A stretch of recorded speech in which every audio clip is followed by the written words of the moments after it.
Discuss about the dynamic stability of a microgrid with an active load.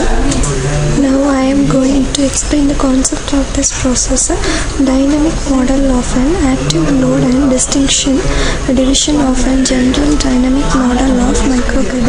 Microgrid's total load for rectifiers and voltage regulators acting as constant power loads. Eigenvalue is used to find the low frequency mode associated with the voltage controller of the active rectifier. Group controller of the inverter is determined from the eigenvalue. Active load DC voltage controller designed with large gain. This is the flow diagram of our process.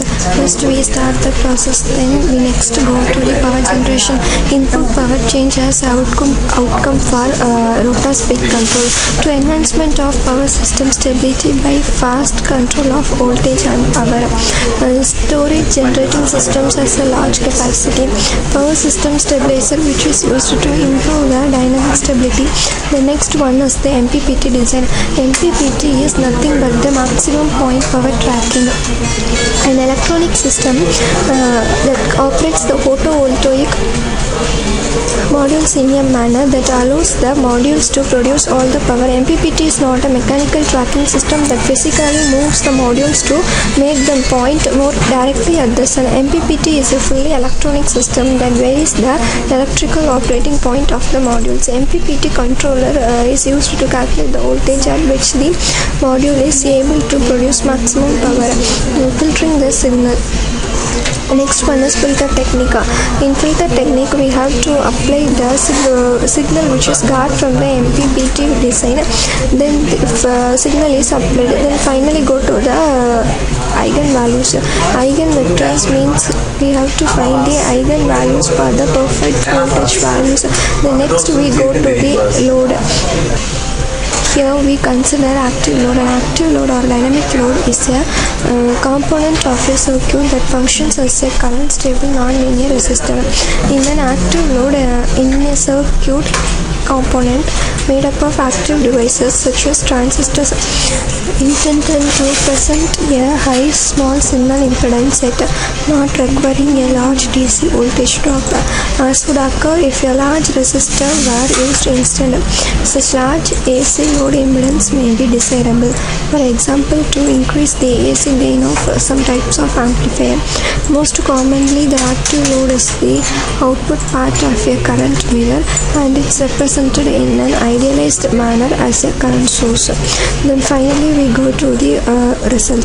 Then finally we improve the dynamic performance of the system.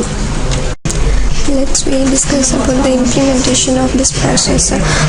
Here we use MATLAB 7.9 version for this work. Now I am going to describe about the model of the process. First we design the MPPT, maximum power time tracking. In MPPT block, VI are the two inputs and get one output. For the VI inputs, I had a specific design, particularly in the MPPT design. For V and I have a separate design, and both are producted and then stored in the port value, and the port value is called as the in main design. For the VI, that is a constant input is also given. Constant value, whatever it is given, then the input is given to the three-phase AC source. Then the three-phase AC source is connected to the three-phase PI. From that, VS, IS, source load and the source current also noted. From the source load and the source current, that is filter technique is applied, and finally it is result into the reference current. Reference current also measured in the active filter, and the active filter is go to between active filter and transformer, three-phase fault breaker is applied. and the universal bridge is used for the better performance, and also the current controlled source technique is used for controlling the current. If current controlled source, the step input is given to the both the current controlled source. From that only we get the DC voltage, that is we denoted as VDC1 and VDC. The universal bridge is converted into AC to DC. This is the main purpose used in this process, and finally we improve the dynamic stability performance. So for that only, for improved dynamic performance, we used active loads, that is dynamic loads.